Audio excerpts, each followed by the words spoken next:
just keep getting closer and closer to me? I don't know. To get us both in there, it has to be, I guess, kind of in the middle. Okay.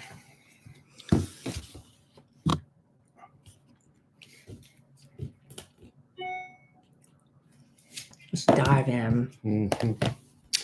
You have anything? I always have something. I have a few things. Actually, I have letters and I have frequently asked questions. Well, It'll lead to lots of discussion. Don't tease too much, just in case we run out of time. Hello, Micah Joe, MJ. Hello, Al Bear, Casey Kernan. Hello, Michael Melkos, Christy Bazemore, Taylor, my man. Hello, Heather. Hello, CYO. Hello, Linda Wynn, best pho in North Texas. Hello, Lisa. Sheila Redmond from the Hub City. Hello, Julie's Overalls. Hello, Yenna Krieger. Hello, Seema M. Holly, our favorite West Virginia, the great state of West Virginia. Hello, Yen Porter. Hi, Charles. Smash the like button from Arizona. Hello, Darla.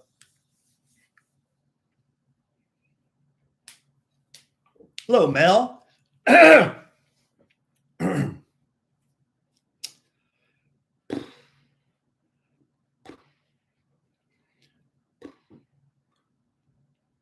Okay. Hello, Rosa Caceres. Hello, Shelly. Congratulations. Hello, Kitten Tracks. All right. You ready? Hello, Sunday Hill. Ready to dive in? A little something. Test 1 2. Test 1 2. Test 1 2. Richard Cranium, please pick up the red courtesy phone. Richard Cranium, please pick up the red courtesy phone.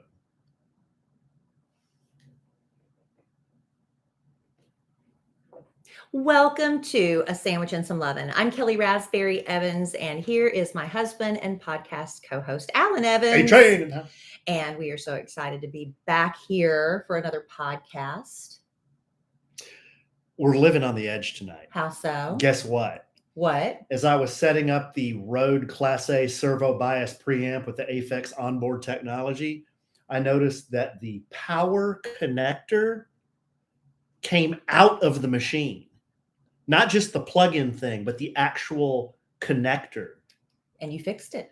I fixed it, but in pre-podcast testing, any slight jarring of the machine will shut the machine off. Okay, well, we need to keep an eye on it. And if the machine shuts off, guess what? What? We ain't got no podcast. Well, I guess we could talk about this off the air, but Robert said we could hook it up. Stop talking. Well, you could hook up stuff through the YouTube, and if anything goes wrong, we can use YouTube audio, but you don't want to do that. I don't know how to do that. Well, he would show you. I thought ED was supposed to do all that stuff.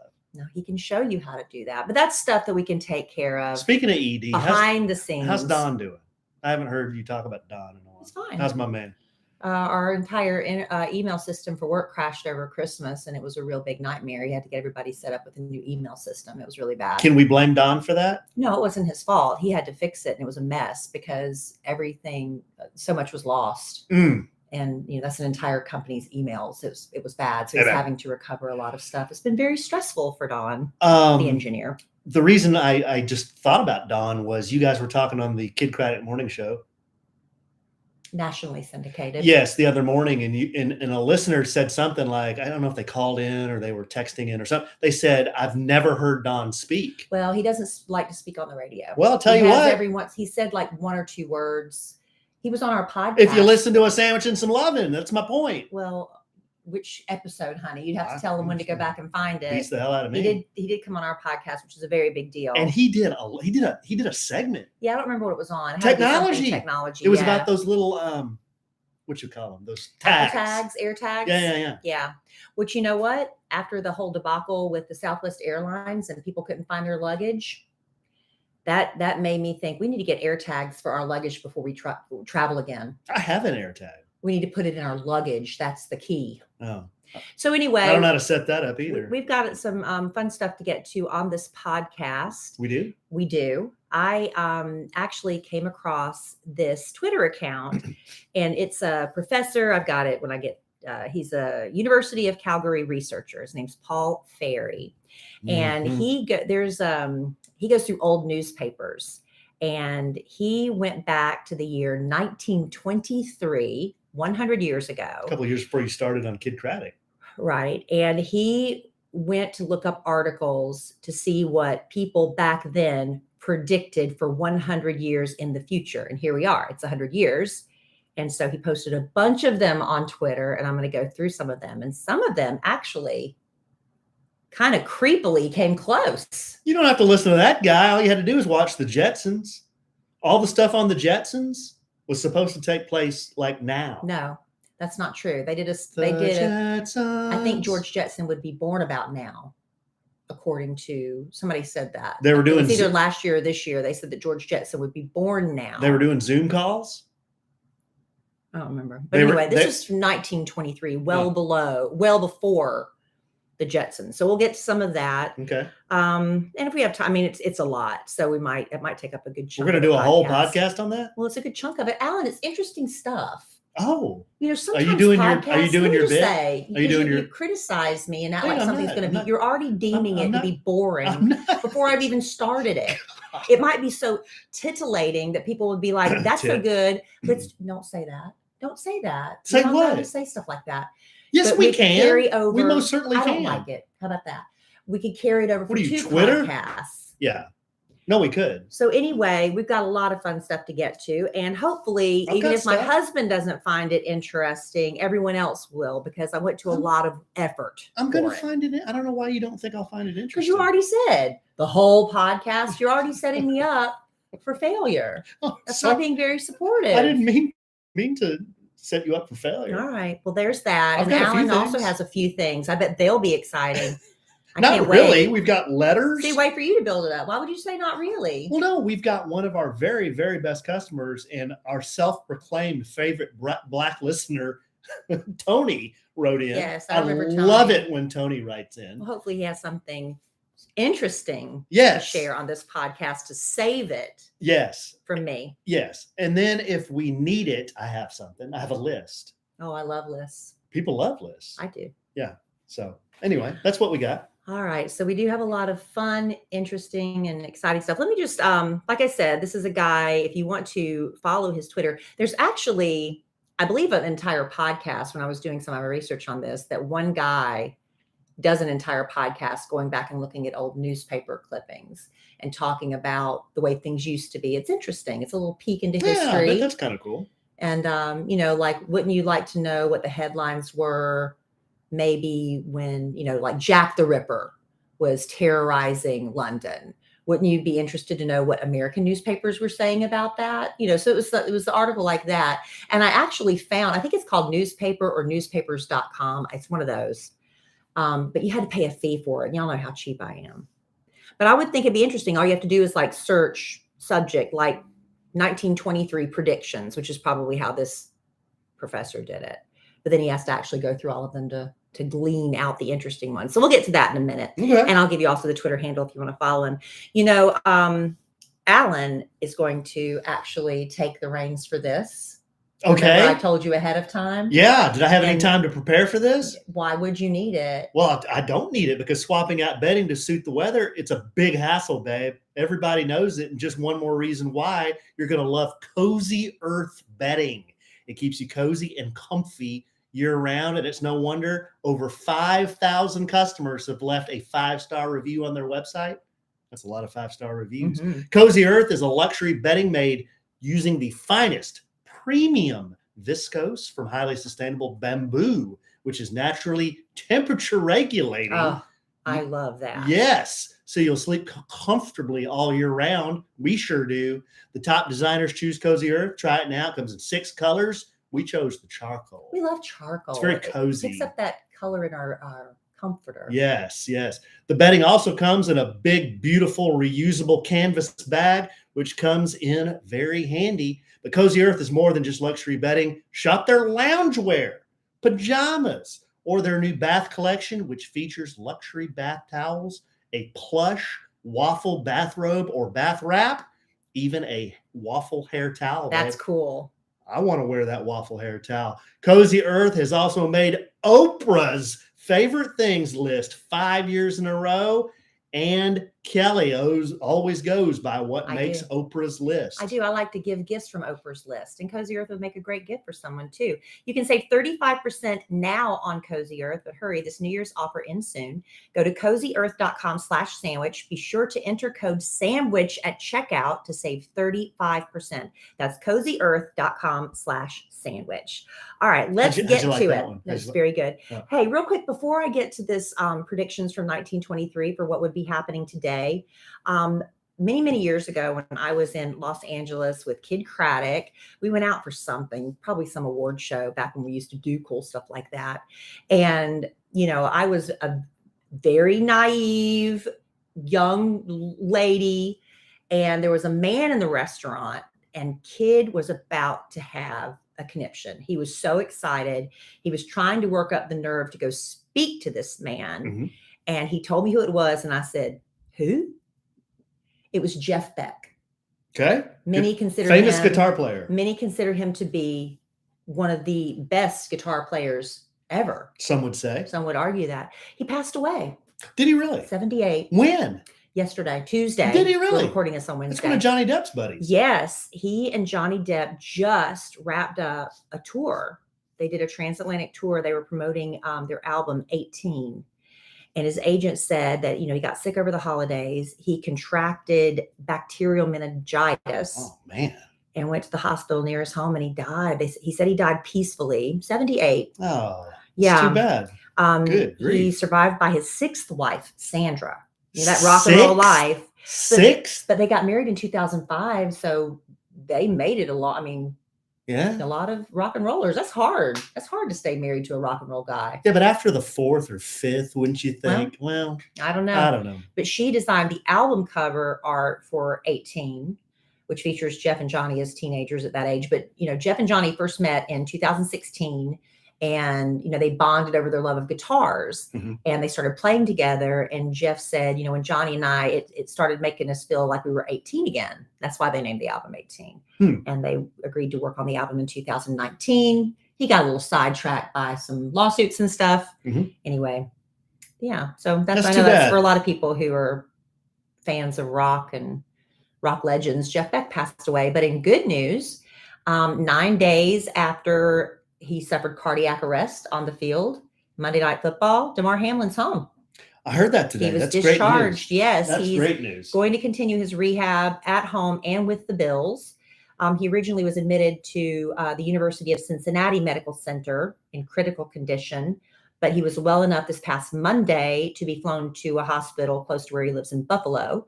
And after he was thoroughly checked out on Tuesday, doctors released him on Wednesday. So he's going to continue his rehab, but they said he's doing really well. There hasn't been any talk, or at least I haven't heard about him, you know, playing again. I wonder, I'm sure he's asked the question.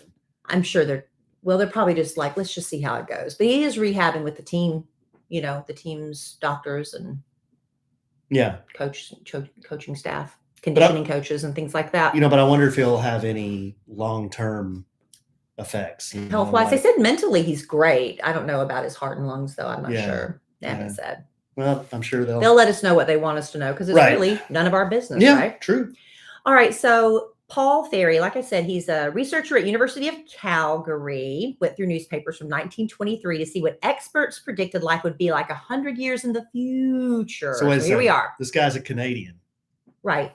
Good eye, mate. Right. So if you want, you can follow him at Paul ISCI, PAULISCI. I don't know why it's Poli-Sci. Anyway, among the predictions for 2023, okay. This guy was an electrical expert named Dr. Charles P. Steinmetz, and he believed that the time is coming when there will be no long drudgery and people will not toil more than 4 hours a day, all thanks to electricity. That the average workday would be 4 hours a day. Now, you have to remember in 1923, less than half of the homes in America had electricity at all. Less than half. Mm-hmm. So he predicted that every city will be a spotless town, again, thanks to electricity, and that we'd only work 4 hours a day. Now, that is kind of interesting, though, because I think the average person can get their work done in that many time, thanks to computer and the web and working from home, but people drag it out and consider it an 8-hour day. Well, thanks to big Henry Ford, that's why you got the 8-hour day. The assembly line, yeah. But I'm saying he was predicting the average workday would be 4 hours a day. Well, that hadn't happened. But I'm saying I think it is true that the average person can get it done. You know, people. Well, that may be true, but the average workday is not 4 hours. They stretch it out. Yeah, right. Just play along with me a little bit sometimes. Okay. All right. The headline read, "Curls for Men by 2023." That was one anthropologist's prediction. Curls for men? Curls for men by 2023. He based his statement on the trend of masculine and feminine styles. He said, "It is now predicted that by the year 2023, only a mere little stretch of a century ahead, women will probably be shaving their heads and men will be wearing curls. Also, the maidens may pronounce it the height of style in personal primping to blacken their teeth." He got some of that right. Right. So he got some of that right. Men did start perming their hair. Curly hair for men right now is all the rage. Every kid lets their hair go wild and curly, Dylan being one of them. That's the big deal right now. But instead of blackening our teeth, we whiten them, right? I don't know why he thought that blackening them would be the trend. I don't know. He also predicted, there was a couple of predictions that beauty contests would be unnecessary because there would be so many beautiful people. It will almost be impossible to select winners. The same will apply to baby contests. So what that made me think of, even though we still have beauty contests, look what we're able to do with filters. Look what's happening with plastic surgery. Every influencer looks exactly the same. They're still ugly people. I'm not saying that, but he was saying that we would all look so beautiful thanks to plastic surgery. They didn't know they'd be able to do that back in 1923. They didn't know we'd have all these filters on Instagram that makes everybody look the same. Yeah. Which would really mean, in essence, we wouldn't have a need for beauty contests if we all look the same, right? I thought that was interesting. By 2023, the average life of man could be increased to 100 years on average. In individual cases, it could be increased to 150, perhaps 200 years. But there was one scientist who went out on a limb and predicted a century from now, the average length of human life will be 300 years. Yeah, they missed that one. But we are getting closer to 100. What is it, 78? I think it's like around 78 now. There was also one person who predicted kidney cozies. So you know how in the Northeast, especially when they used to have tea cozies, maybe you know this in the South too, you wrap these little things around teapots to keep your tea warm. Mm-hmm. He predicted we'd have warmers for our kidneys to keep us warm on chilly days. Would that sort of be like... Well, it's like a coat. Insulated vests? Seriously! I'm saying that's close. What's the deal with the kidney? I've never heard of that. Your kidneys are around your back, so you have something to protect your to keep your insides warm on cold days. So that'd be like a puffer vest. Okay. I'm thinking that's pretty good. That's a pretty good guess. That's a stretch, babe. I'm seeing the connections, though. You have to connect the dots a little. Okay. One person believed we would not have kitchens anymore. And let's be honest, how many of us even use our kitchens? I do. Except to microwave stuff. I used it tonight. He wrote, tomorrow's food will be seasoned and prepared by chemical formulas. We do have a lot of chemicals and stuff in our food to preserve them longer, right? Which will preserve the freshness of fruits and meats, rid them of indigestible qualities, and send them to table ready to use. Instead of sauces that merely cozen the plate, which I don't know what cozen means, we shall have delectable blends of concentrated vitamins, calories, ferment, and tissue tonics. Protein shakes and stuff. Well, you know, you could read into that one. The microwave is a chemical formula, right? And you might as well build a house without a kitchen anymore. Except, you could just have a microwave and a fridge, a small fridge, and be done, right? And that rids foods of indigestible qualities, right? Utensils in dwellings will be manufactured largely of pulps and cements so as to utilize vegetation and stone in every stage of decay, ordinary waste, or unfitness. Recyclable stuff. Our utensils now are made from like avocado pits and stuff. They are? They're for recyclable stuff. Straws and things. Yeah. It's from waste they're recycling. He was predicting that in 1923. I don't want a recyclable straw. I want a plastic straw. I'm saying they work better. This stuff is coming true. Oh. Also, in 1923, one expert predicted no more newspapers. He said, that one's right. We do not begin the day by reading the world's news, but by listening to it, for the newspaper has gone out of business more than half a century before. Yeah, a little wrong on that, but newspapers are becoming more and more obsolete. Well, it's all online. We are consuming a lot online, and podcasting. The numbers for podcasts are going up, up, up. A lot of people are consuming their news by listening to it. Amen. Isn't that interesting? Now, they did have radio back then. Interesting stuff. An airplane expert predicted planes would no longer fly with gas, but would be fueled by radio waves, and that the skies will be filled with myriad craft. A little off on that one. And a new polar airline is opened, this is the prediction. A new polar airline is opened, making flights across the North Pole from Chicago to Hamburg possible in 18 hours. And it's roughly half of that right now, unless you're delayed. And then you could be sitting at the airport for well more than 18 hours, right? Mm-hmm. Another professor predicted we would fight wirelessly in 2023. You remember back then? Like wars? They were storming beaches. Yeah. Yeah. So Professor A.M. Lowe invented at the time what he said were jets of water highly charged with electricity, which will render the cavalry obsolete. Well, that's been obsolete for a long time. He said the war of 2023 will naturally be a wireless war, for there is no end to the possibilities of this wonderful force. Wireless telephony, sight, heat, power, and writing may all play important parts.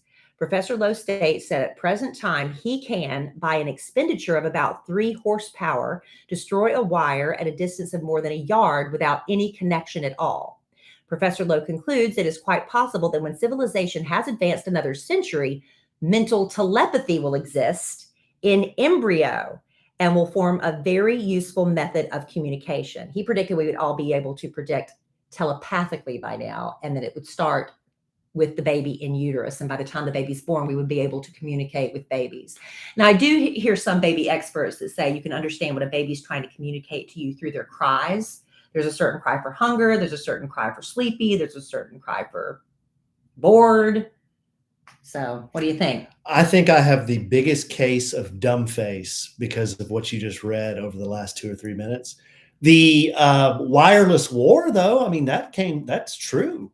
Yeah. That part of it's true. All that other stuff about in utero, I don't know what the hell that meant. Telepathy, yeah. Yeah. By 2023, no mail between New York and San Francisco. Pittsburgh and London concerns will record on talking films,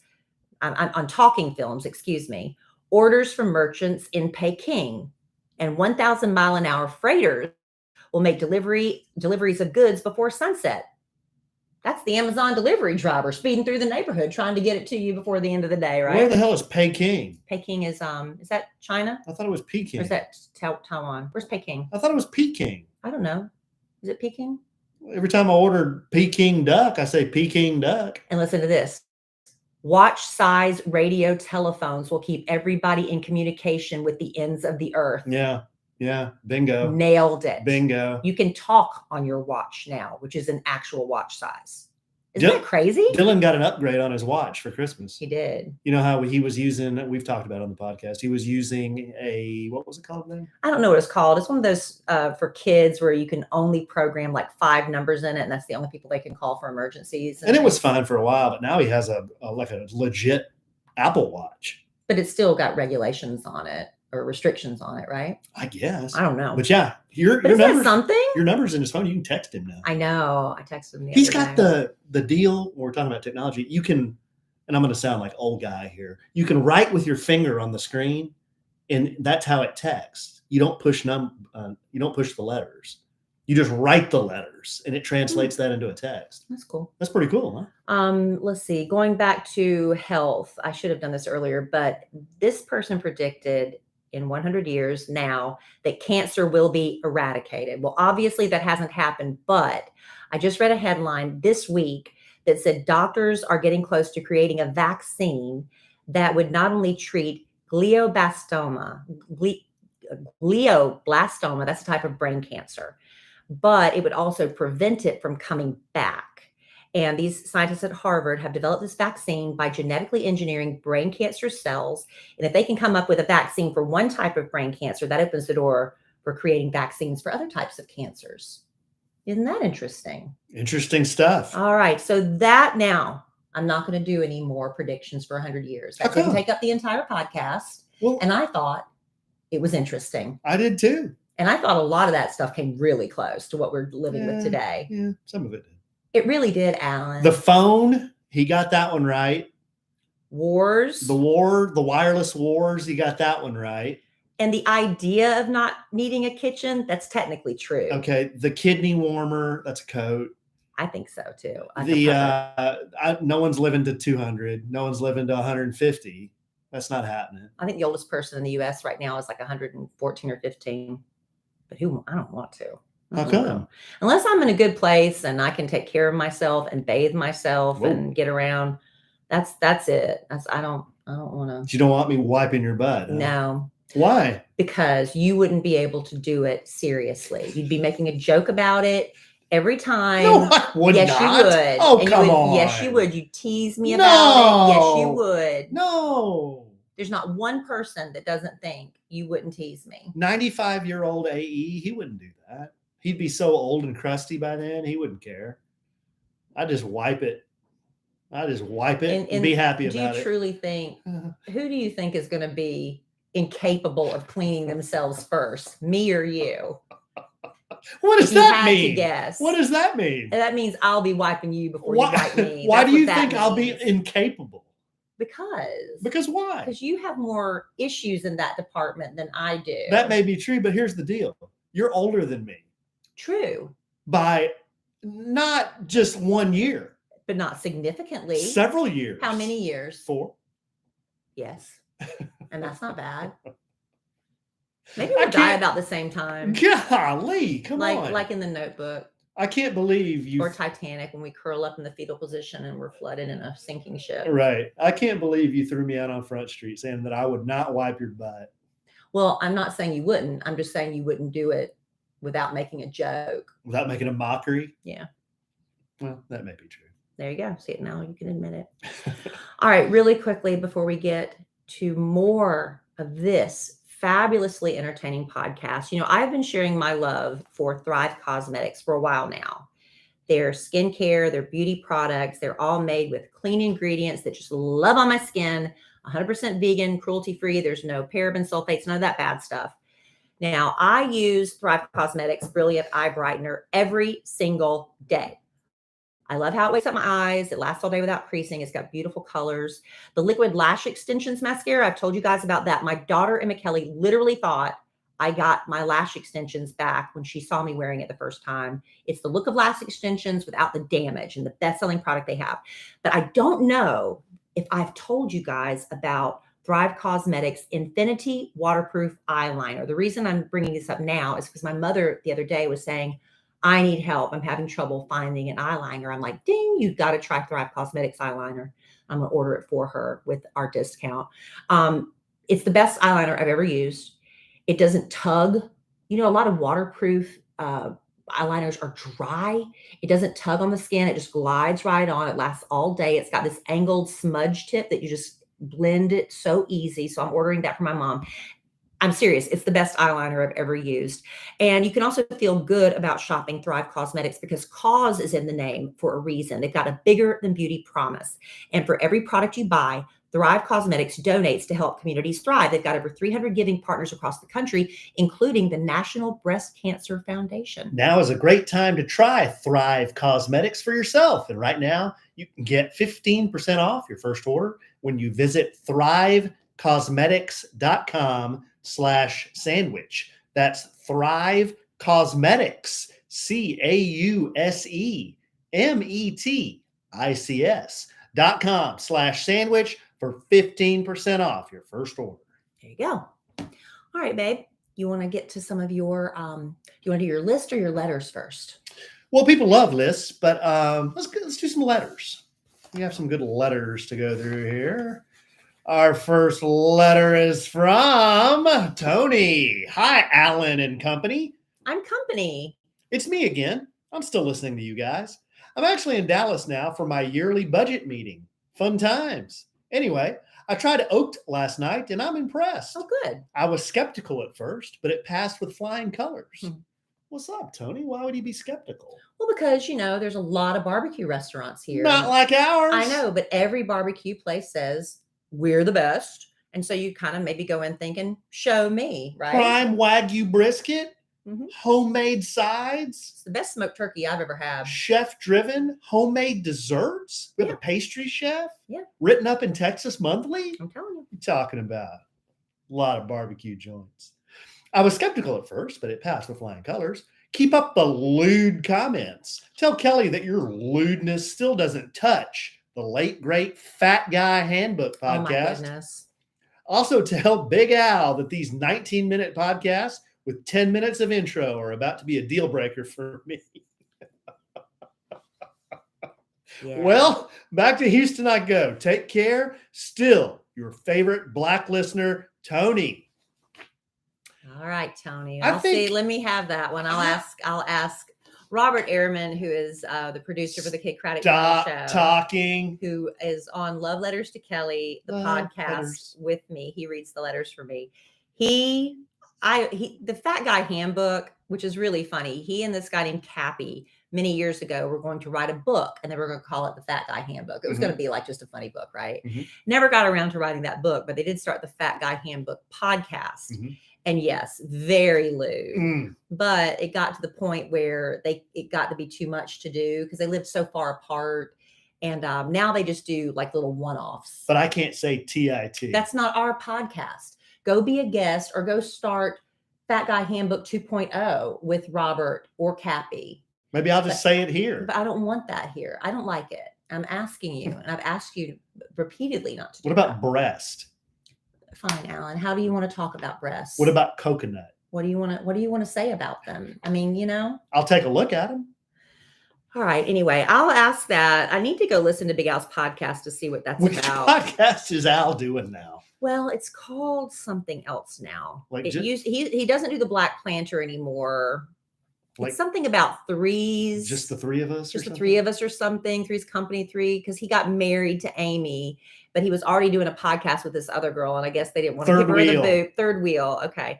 And they didn't want to give her the boot. So yeah. he does 10 minutes of intro and a 19-minute podcast? I guess so. I need to find out. I need to listen to that. Why don't we do that? Let me tell you. Don't y'all be like, you should listen to Big Al. He doesn't listen to his Sandwiches from Lovin. No.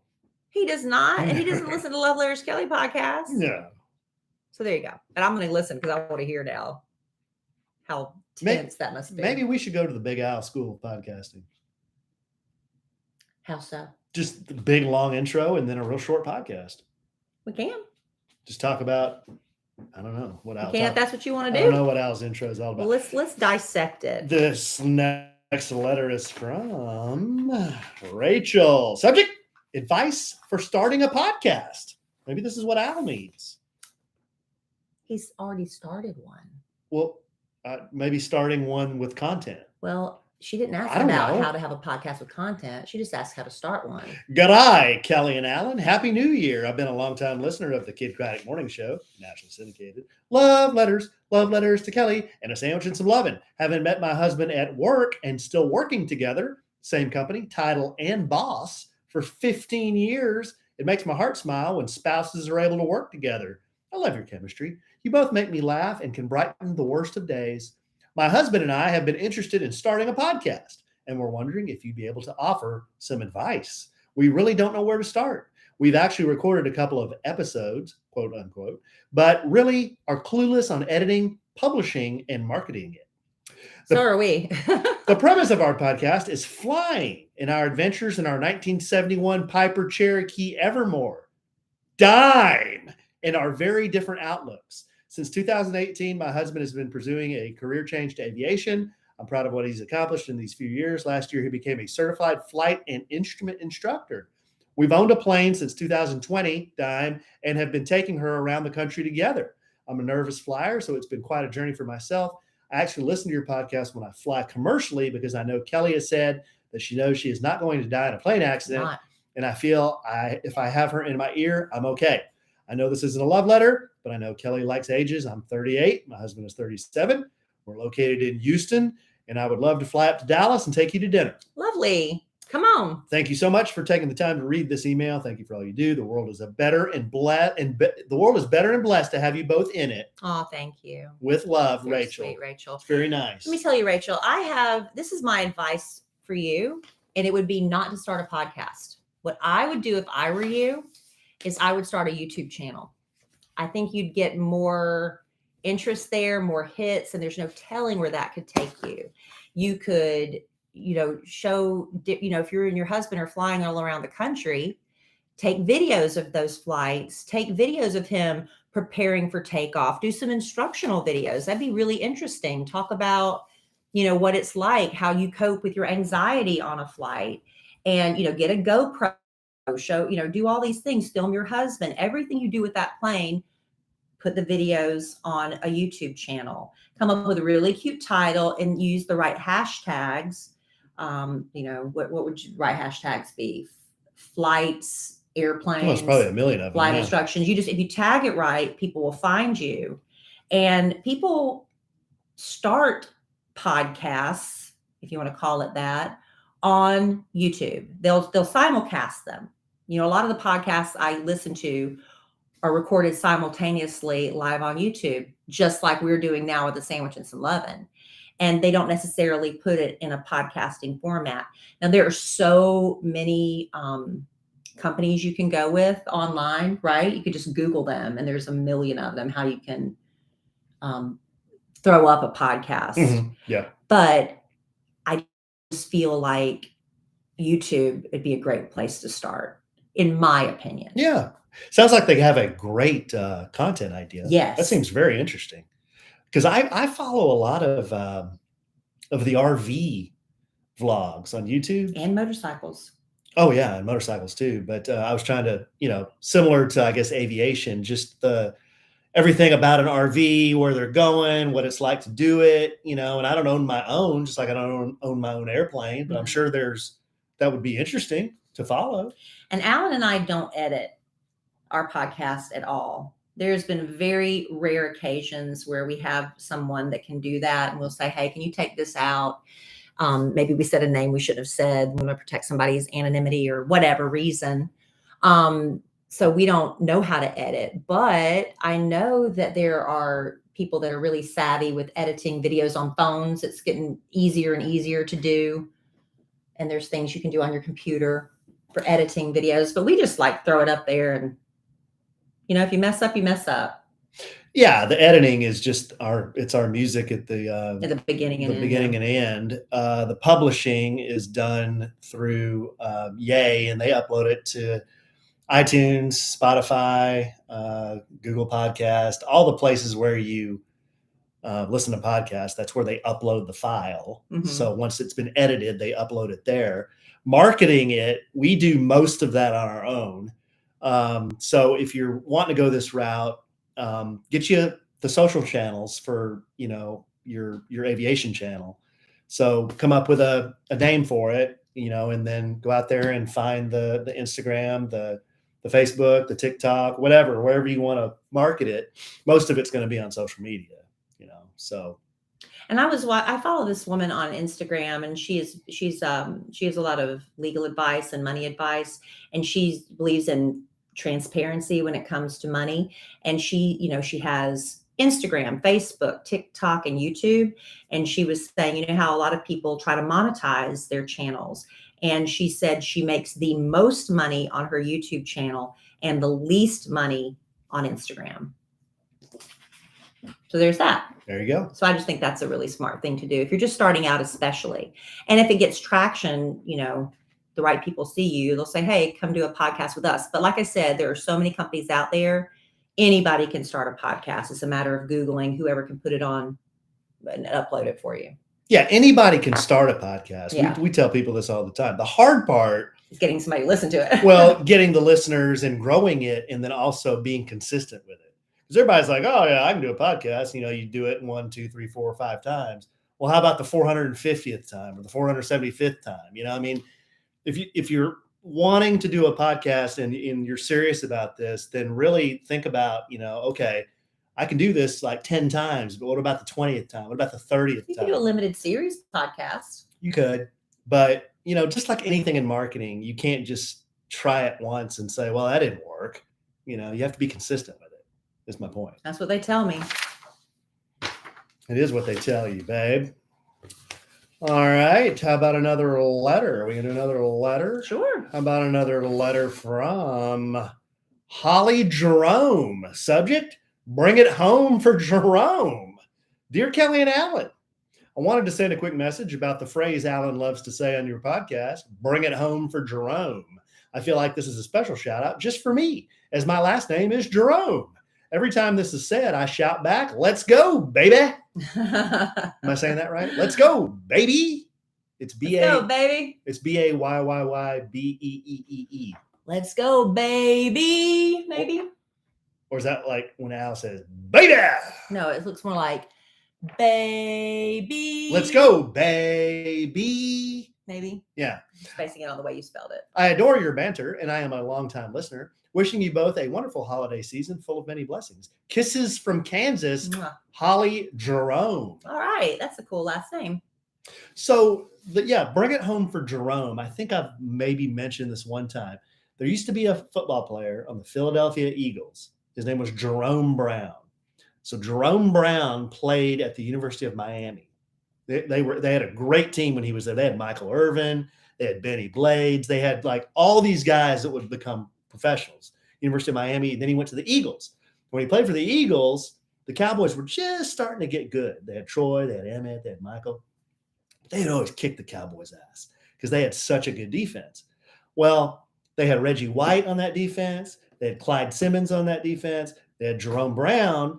And I think Jerome Brown, he passed in a car accident. Oh. I want to say that he was in a car accident and he died during a season. Mm. So the Eagles dedicated that season to Jerome Brown, and they said they were going to bring it home for Jerome. Oh. So every time I would hear, I've always said that just because I remember them saying they were going to bring it home for Jerome.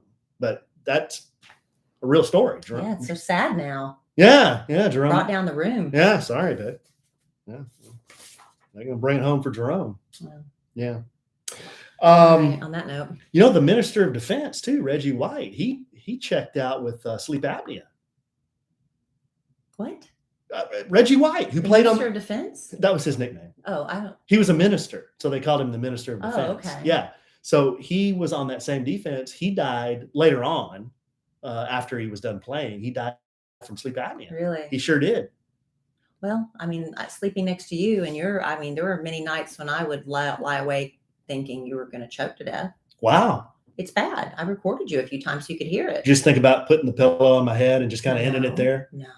Yeah, because then they would never blame me. Right. Oh, wow. How convenient would that be? Maybe you should stop wearing your mouth appliance for a few nights. Just kidding. Right. You want to do a little bit of that? And then we'll can. Okay. Yeah, do that. How many times have you fallen for it? Try it free for 30 days. And then what happens? You just completely forget about it. You signed up for this subscription or streaming service that you signed up for. So you end up paying for it every month and you're not even using it. Well, with Rocket Money, you can change that with just a few quick taps. Rocket Money, formerly known as Truebill, is a personal finance app that finds and cancels your unwanted subscriptions, monitors your spending, and helps you lower your bills all in one place. Now, the average person, just the average, has around 12 paid subscriptions, and they pay around $200 a month. But that's just the average. A lot of us are paying more than that. Well, with Rocket Money, you can identify and cancel all of your unwanted subscriptions, and it's super simple. We've all done it. We've signed up for a free trial we haven't used. We signed up for a streaming service to watch one show. And when that show's over, you think, well, maybe there'll be something else I like. And you never go back to that streaming service again. But you also remember how hard it is to cancel everything. When Alan and I got married, I passed that job off to him, and I will never forget him sitting at the kitchen table. How many hours did you spend? We're just trying to cancel one. Hours. Countless. And so Alan is thrilled with Rocket Money. Love Rocket Money. It's super simple. Over 3 million people have used it, saving the average person up to $720 a year. All it does is Rocket Money identifies all your subscriptions. You find the one you don't want and press cancel. That's it. Rocket Money handles canceling it for you. No more waiting on hold with customer service. No more back and forth emails. It's brilliant. And the subscriptions, the average, the most popular subscriptions that Rocket Money is canceling right now, Amazon Prime, Audible, Hulu, and DoorDash Dash Pass.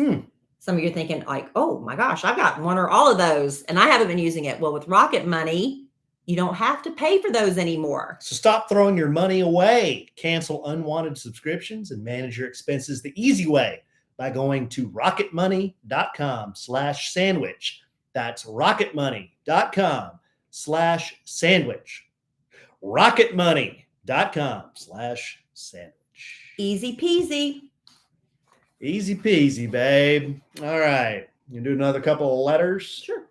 Here's another letter from Kim. Subject, parenting teenagers. Hi, Kellie and Alan. I enjoy listening to the podcast, mainly because I have a child the exact same age as Emma Kellie. I can certainly relate to all the stories of raising a teenager. Recently, my heart went out to you on your inner wars with your child. I think she's speaking to you, right? Yes. Yes. I have had many of these same disagreements with mine. Much like yourself, I've spent a lot of time feeling guilty and exhausted afterwards. One particular Christmas, I blew up because every time I asked him what he wanted, he would shrug his shoulders and grunt, I don't know.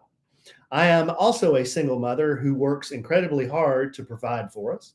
I took it personally and told him he was spoiled and ungrateful.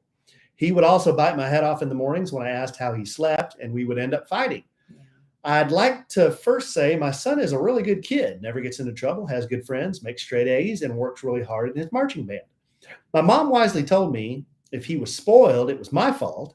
And if all I had to worry about were the problems I listed, then actually I was okay. She was right, and I thought about it a lot. I took him to dinner, just us, and I told him how I felt. I told him I loved him very much and how highly I thought of him.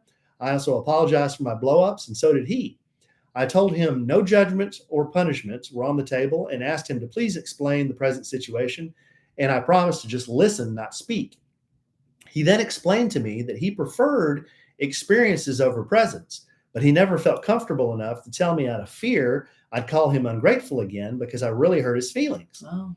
He also explained he's just not a morning person and asked for at least 15, 30 minutes to himself in the mornings. These were understandable, and since then it's worked out great.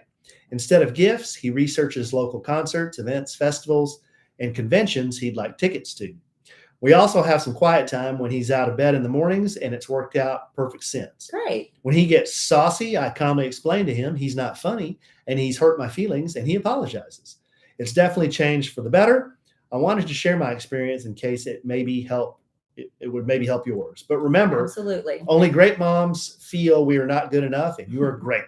All best to you and your family, Kim. I appreciate that, Kim. Those are actually very helpful suggestions. And Emma Kellie, I have had some really great conversations. We're in the car a lot together, driving her 30 minutes to go to her horse riding lessons. She's got a horse, that she's Duke, her dad, and she've been working on that together, but I drive her back and forth. So we had a lot of good times to have some conversations in the car when she feels like it. That's the thing. You kind of got to meet a kid where they are because they are grumpy. I told Emma Kellie, I said, I know you will wake up angry sometimes and you don't even know why. You're just angry. And I was like, I felt, going through menopause, same thing. I'm not mad at anything. I'm just mad. And that it's just something's going on in their bodies, and it's hard not to take it personally.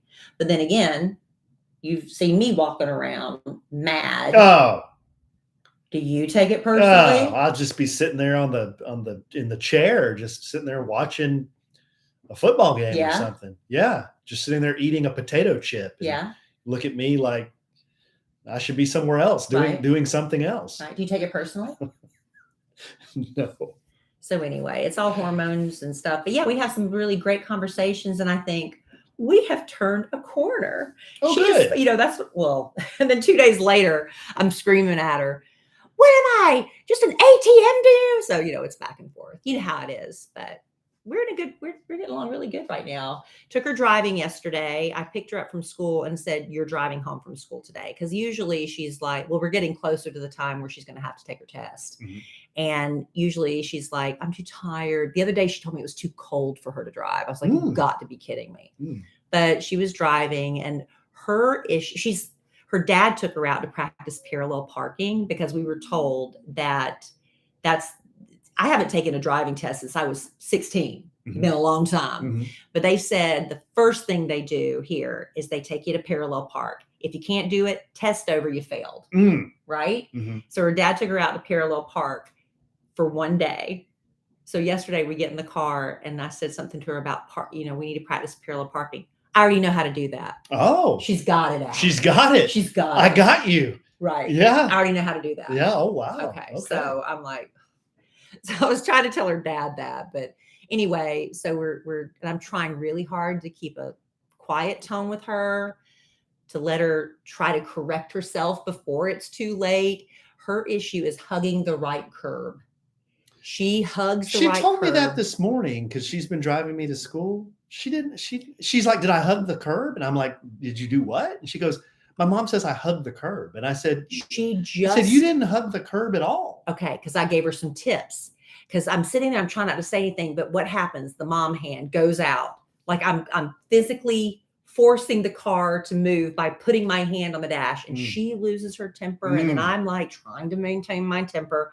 I'm like, "Emma Kelly, I cannot afford to let you make the mistake of running the wheels up on the curb because you can destroy the rims of the car. I've done that, you know." So she's like, "But I can't see the right curb." That's her excuse. I said, "Well, then you pay attention to the left line, the dividing line. You can see that." I said, "Just pay attention to that and try to stay closer to that." So hopefully that helped her this morning. But that's her issue, is hugging the curb. Both Emma Kelly and her friend that we take to school, they both said that their mothers panic when teaching them to drive. And I said, "Yeah, that's what moms do. They panic. It's hard. They panic. It's hard. It's hard." Ava said her mom really panics. I try really hard, but she is bound and determined. She's going to take her driver's test next month. And I personally don't think she's ready to do it, but what do I know? But I was talking to my mama about it. I said, "You know what? I failed my first driver's test. My mama failed her first driver's test. And McKelly might fail her first driver's test. She'll learn some lessons and eventually she'll get it." So I passed mine. Well, good for you. Yep. I grew up in South Carolina, and I started driving when I was about 13 or 14 years old. We lived down out at we lived out Pamplico Highway. It wasn't a big road back then. Now it's all built up. But my mama would need a Diet Pepsi. We'd be out of a 2-liter, and she'd tell me to go to the grocery store, and I would go, and it was fine. It was illegal, but we just did that, And so, so I figured I knew how to drive. But when I went to take my driver's test, I didn't know how to. I backed up by looking in the rearview mirror. You're supposed to put your arm behind the passenger seat and turn around. I didn't know that. So I failed that. I didn't know to drive with my hands at 6 and 9. 3 and 10 9, and 2. 10 and 2, whatever it was. They changed it over the years. I had mine down both at 6. That's how I was driving. Did you really? Yeah. So you rolled into your test with both your hands down at 6? Yeah, I didn't know. And then I didn't know I was going to have to parallel park. I just showed up to take my driver's test because I'd been driving for so long. And I failed. But then I learned, I need to learn how to do these things. And then the next time I passed. You know what the worst thing ever for drivers is? And I notice this when I'm riding a motorcycle and I'm sitting there at the stoplight. I look around because I'm not on my phone. It's impossible for you to be. I look around. Every single person has their head down, scrolling on their phone. Yeah. It's an addiction. And they don't stop it when they start driving. And I notice they're still looking at their phone. I'm like, man, I know. Everybody get off the damn phone. I know. I'm guilty of it. I don't know why I feel like it's so important. I have to know what's going on. You're not going to miss anything. I know. It's an addiction. It's an addiction. It's a real problem. Well, Emma Kelly's done great the last couple of days. She's starting to take it more seriously. I think she's done great. Maybe she'll pass the first time. I'll be very happy if she does. I just thought it was funny how she said, both Ava and Emma Kellie said, yeah, our mom's panic. I said, yep, that sounds about right. What is the point? You've now said that 3 times. 3 times. I can just see you just panicking. I'm telling you what I do. I put my hand out and I'm like, I try not to say anything. Oh, and I'm like, that didn't make anybody tense. I'm like, you're going to hit the curb. You're going to hit the curb. You're going to hit the curb. You know, that's what I try to straighten up. Stop. The only thing that makes me nervous is when we pull up into Ava's driveway. Sometimes Emma Kellie gives it a little gas, and we're going right at that real expensive looking metal fence, Yeah, the wrought iron gate. Yeah, the wrought iron gate. And it's like, what? But I don't say anything. She always hits the brake. So, yeah. Maybe you should say something. But then she leaves it in park, or she leaves it in drive. Like, she doesn't put it in park. She never puts it in park. She leaves it in drive. Ava gets in, and then she puts it in reverse. Well, maybe you could give her some tips. Yeah. Like I do. Yeah. I try to give her some tips. Say, look, another problem she has is the teacher told her, she takes some driving lessons, that she spends too long looking over her shoulder before she changes lanes. So she's got to do it quicker. But what she's doing now, if she's looking over her left shoulder, she automatically starts, because her hands are on the wheel, she starts going left. And I was trying to tell her in a calm voice. I said, okay, we need to work on that, because if a car had been next to you at that moment, you would have hit it. But I said it just like that. Mm-hmm. Now, if a car had been next to her, I'd be like, stop! See the difference? Mm-hmm. Mm-hmm. In the face of danger, I panic. See, I haven't ridden with both of y'all, where she's been driving and you've been instructing. But the amount of, what's the right word? The amount of help you give me. And I've been driving for 40 years. Right. 35 years. Mm-hmm. The amount of assistance you give me, I can't imagine what you're telling her. Well, let's just be honest. You need assistance. How you figure? You don't know where you're going. That's not true. That's not true. You get lost all the time. That's not true. You get lost a mile from our house. I don't get lost all the time. You do not see a parking space to save your life. What do you mean? I have tried, as I try to be a good wife, I try to sit there, and there's the parking space. I know he's going to see it. We're riding right by it. Surely he sees that. Nope, didn't see it. It's too narrow. I don't like those real narrow spaces. You don't see it. Then you end up backing up to get it because you didn't see it. These are the instructions I help you always back in a truck. And let me tell you something else, ladies, that I've learned.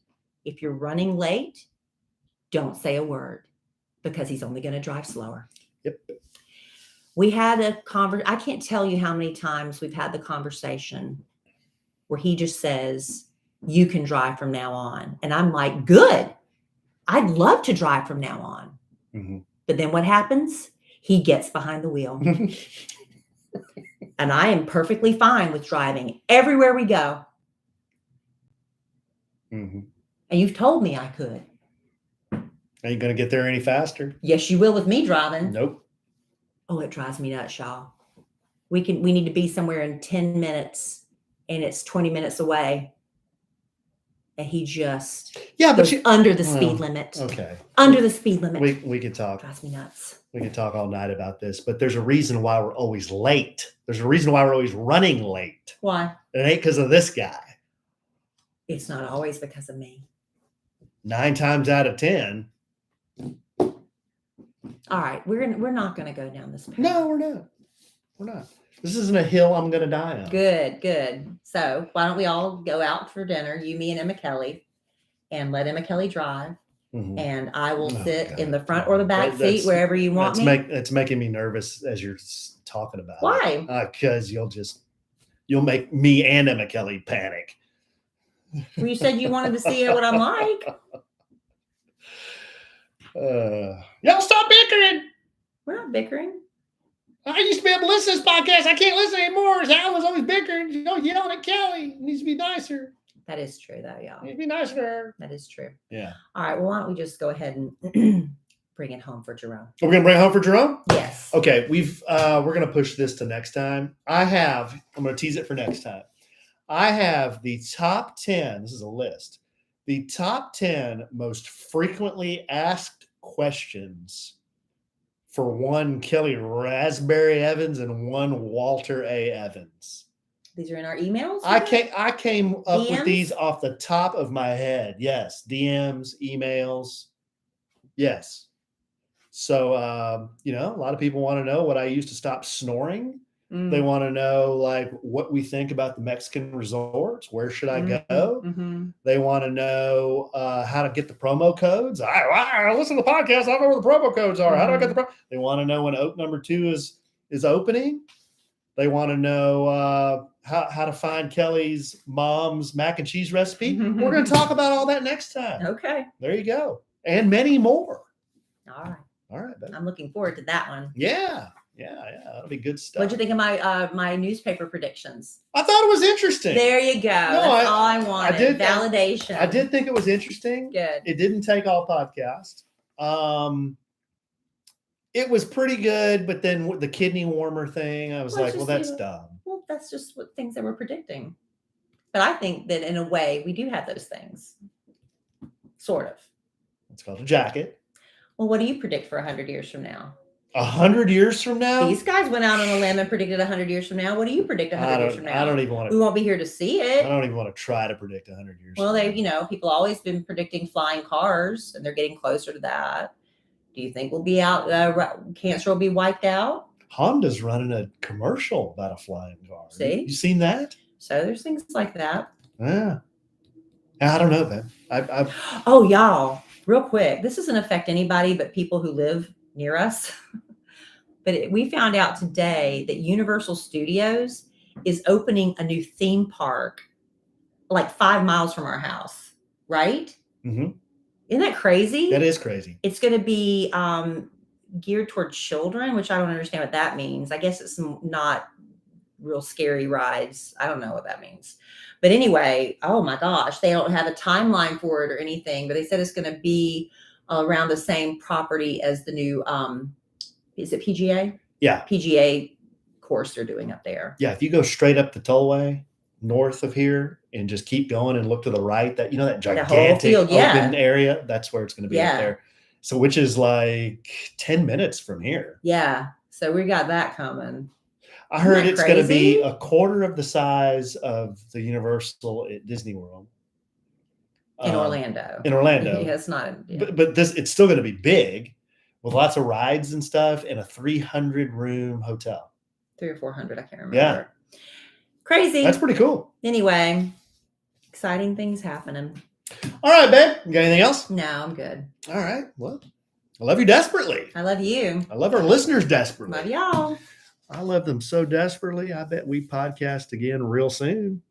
And in the immortal words of the great Keanu Reeves, life is good when you have a good sandwich. Bye.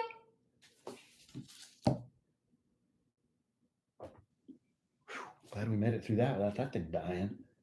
Well, what do we need to do? Do we need to call Don? I think we might need a new one. Or, maybe he could fix it. I don't know.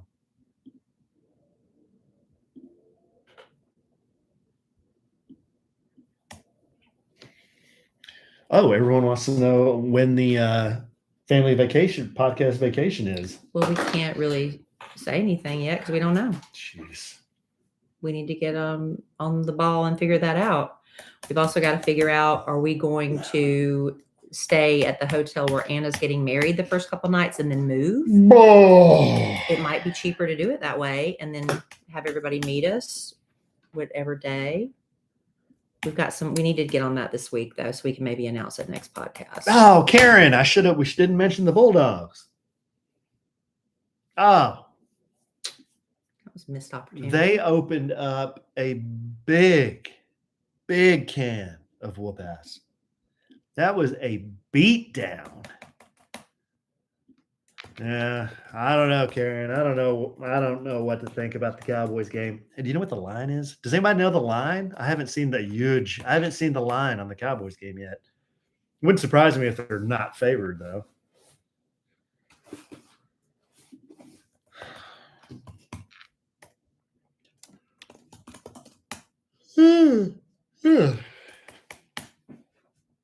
Huge.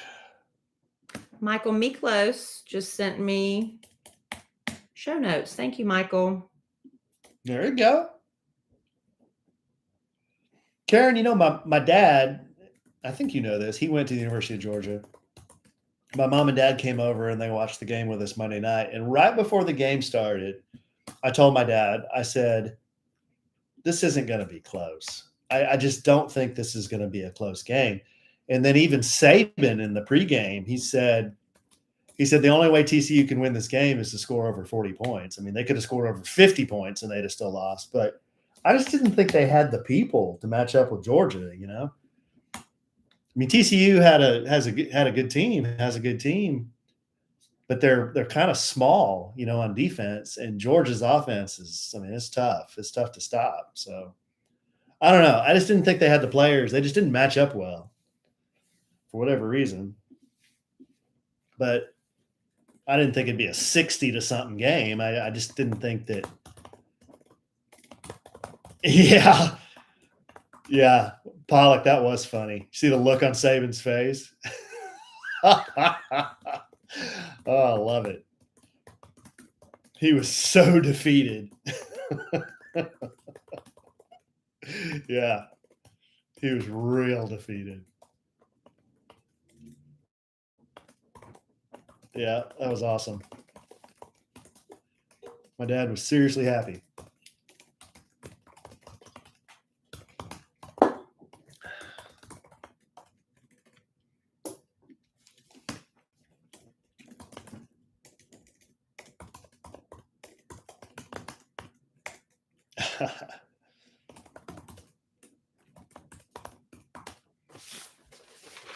Oh, let me see what Michael said, and then I can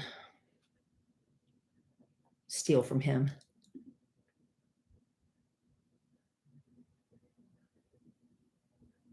Oh, I know. I know that Georgia has gone through a lot of defeat. At Oak Super Bowl party?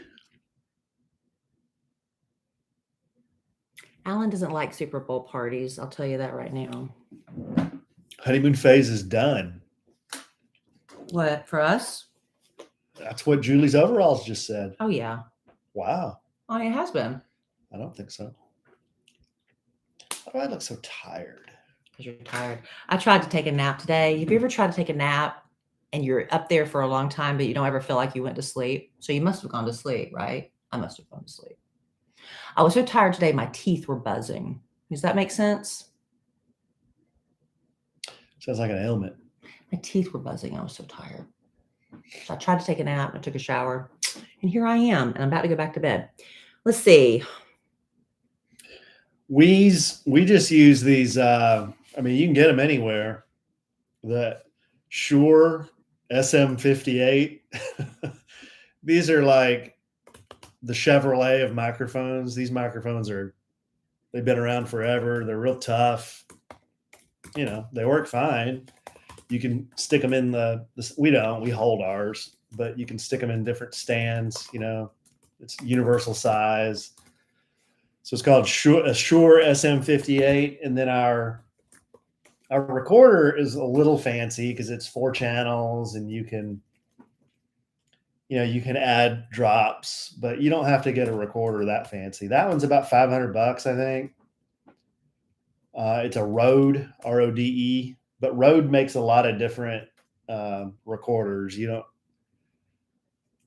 Like a 2-channel Rode, it's going to sound as good as this one does. This is a 4-channel, so you don't have to have a bunch of fancy equipment. Just make sure you're in a room where there's not like an echo, so it doesn't sound real cheap. That's about it. We're pretty low budget. I mean, we don't put a lot of money into this podcast. We just kind of hit record and go. So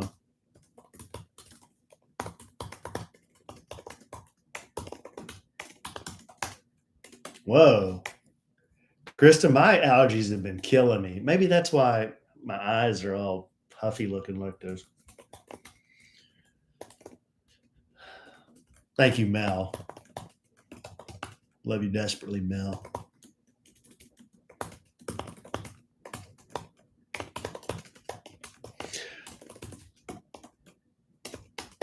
Okay, guys.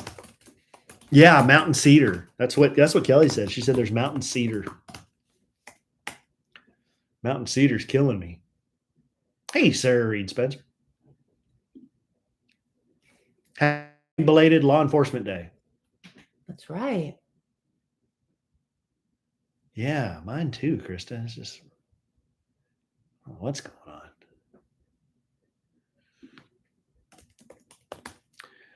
All right, peoples. Guess we're going to get going. We will see you on the social medias. And we'll see you. Thank you, Taylor. We'll see you on the podcast next time. Y'all have a great week. We will see you soon. Bye. Thank you, Michael.